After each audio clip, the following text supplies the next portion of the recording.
Our builder has pulled out of 2 of our upcoming projects.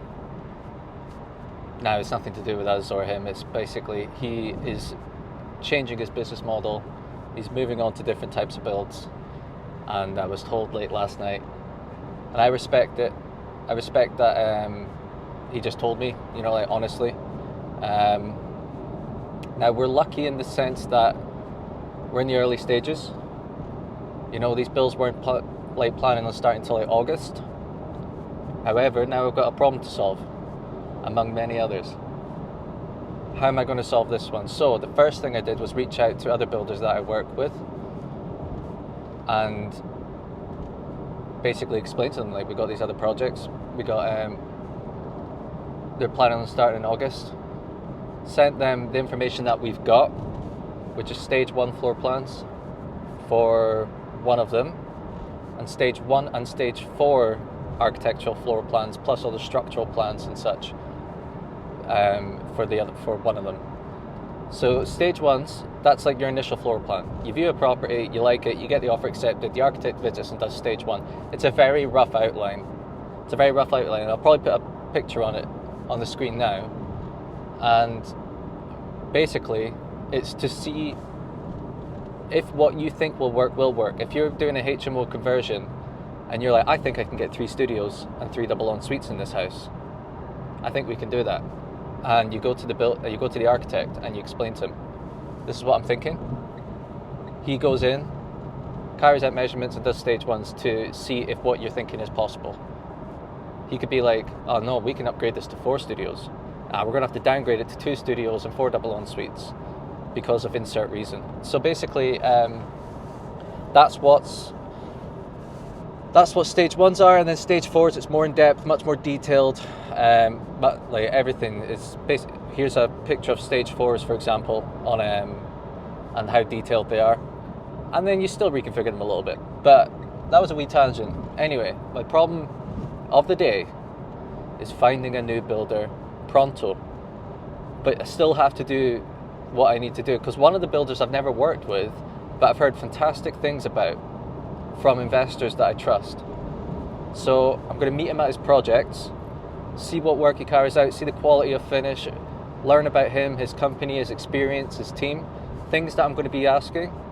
What size is your team? How many projects have you got ongoing?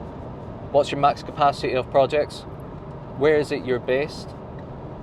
What previous experiences you got? What do you do when problems come up? Are you proactive? Do you solve them? Do you freak out? They're not going to admit if they freak out, but I like to see how they respond.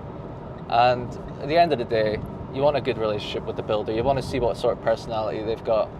From my experience, you can have a fantastic builder, but if they're an arsehole, not even fucking worth it. Not even worth it. Another thing I want to check to see if they're comfortable doing development finance drawdowns. So if you get the renovation on 100% bridge, where you loan all the money for the renovation,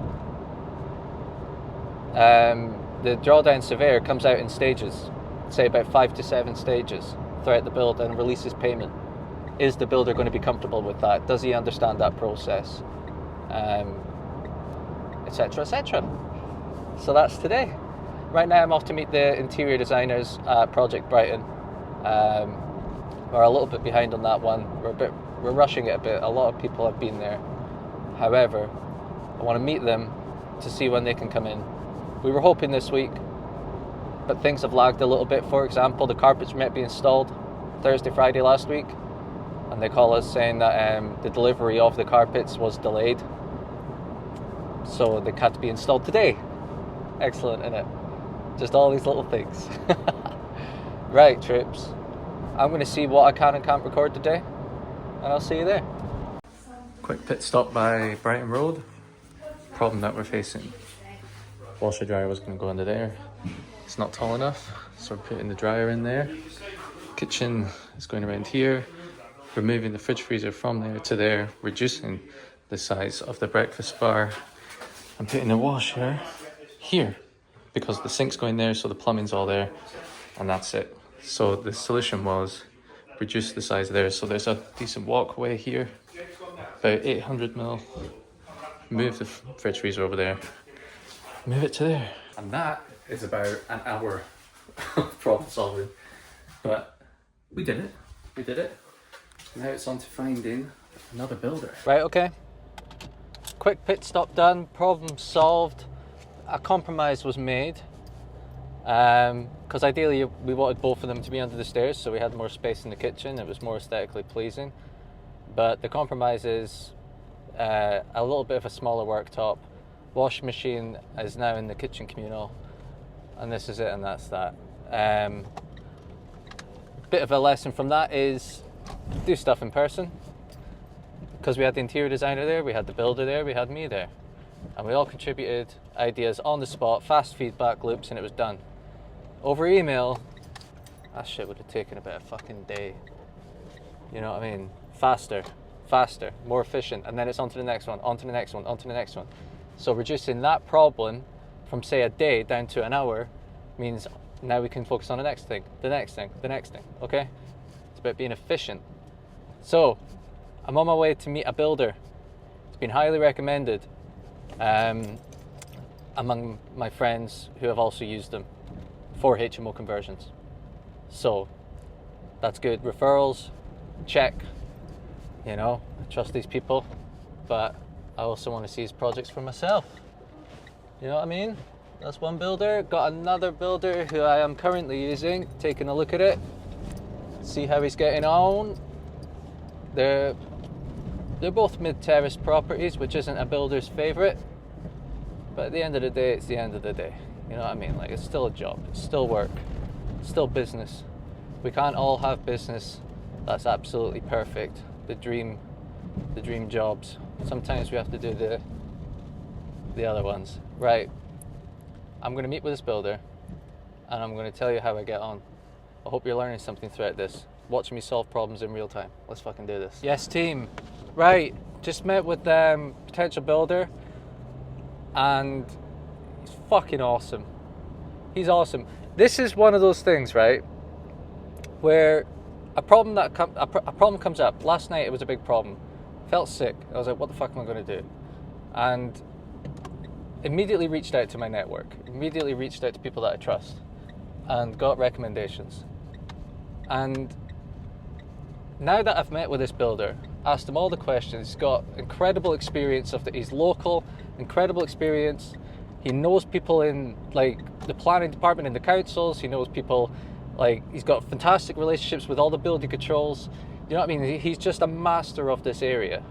And you might be thinking, oh yeah, Scott, of course he's going to say that. He's going to try and win your business. And it's like, I get that. But I've spoken to people that I've trusted. You need to remember that. These people wouldn't point me in this direction if it was bad. Okay? And spoke with him. And I think that problem has now turned into a fucking fantastic opportunity. A great opportunity. Because now I've potentially got a fucking phenomenal builder on the power team who I didn't know about before. So I think like this reminds me of what Alex Mosley spoke about in Chris Williamson's podcast, where he was like, nothing is neither good nor bad, it just is. So it's about a story of a boy in the village, and I don't remember it perfectly, so it might be right, it might be wrong, but it's a thing like the boy's dad says to him, I'm going to get you a horse. Everyone in the village cheers. And then when he gets the horse, he falls off the horse, breaks his leg. Everyone in the village, it's like, oh, and everyone in the village, that's a shame, that's so sad, like, it's bad. And then the army comes to recruit people to go to war, and they don't choose the boy because he's got a broken leg. And everyone's like, oh, that's amazing, that's fantastic news. Do you know what I mean? Like, it's like, hey, yeah, that's good, oh, that's bad, yeah, that's good, oh, that's bad. So it's neither good nor bad. But last night when I'm like, oh, this is really bad, it's now turned to really good. So it's, you never know, down the line it could end up being really bad. It might just be what is, it just is what it is. You know what I mean? Oh boy, no way I've been talking with my baronet like that. No way. I need a trim, I'm sorry. But anyway, listen up. As soon as I was told that the builder is going to continue doing his own projects and stuff, and I don't have a builder for these projects, I immediately fucking reached out. It just no hesitation. Right, fucking solve it. Let's just fucking solve it. And in under 24 hours, it's done. Potentially. I do want to talk to the other builder. I'm not discounting like the other builder and stuff, right? But it's potentially solved in under a day, which is fucking brilliant. And it's not just me. It's a combined effort. You'll find that this is why you want to provide value to other people, help other people, because eventually you're going to be in a position where you need help. And put your pride to a side, put your ego to a side, message your network and just be like, look guys, look, this is what just happened. Do you recommend anyone? Is there any way you can help me? It would be hugely appreciated. You'd be saving me from a world of problems. And just go out and be honest and be like, look, this is the situation. And you need to remember, this is for deal packaging clients, right? And I've informed them of what's going on. Look, the builder pulled out. It's nothing to do with the deal. It's nothing to do with you. It's not like the builder was bad. It's just they're having a change in direction of the business model. It happens, like, you know, people aren't in the business forever. It happens. But here's what I'm doing to solve it. Here's what I've got planned. I've got these meetings with these builders. These builders, I believe they're good because these people are saying they're good, and these are people that I trust, you know, and I'm going to review their work, go to the sites, going to do this, going to do that. I'll keep you informed. I just want to make sure that you're aware that this is a situation that's at hand. Honesty and transparency, man. Whether you're doing deal packaging, whether you're working for, I don't know, a JV, or you're doing a JV with someone and they're raising the funds, just be like, look, this is the situation. Because if they find out from a third party, then that has bad implications. It seems like you're not aware of it, or you're not keeping them in the loop, and then they start wondering what else is coming on, or what else is he not telling me, what else is he not telling me. So highly recommend just being honest and transparent. But that's today's video. It's an ongoing thing because I still need to go to his sites. It's an ongoing thing because I still need to get quotes.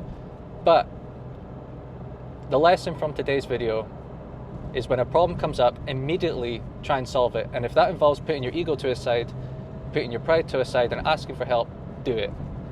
Because you can get the problem solved, and then efficiently as well. You know, this business is full of problems. You are not going to have a day without a problem. And if you do, you'll feel sick because you'll think someone's not telling you something. That's the stage I'm at. If I have a day where not one problem comes up, I feel sick, right? All right, troops. I'll see you in the next one. Oh yeah, remember to like and subscribe and all that jazz.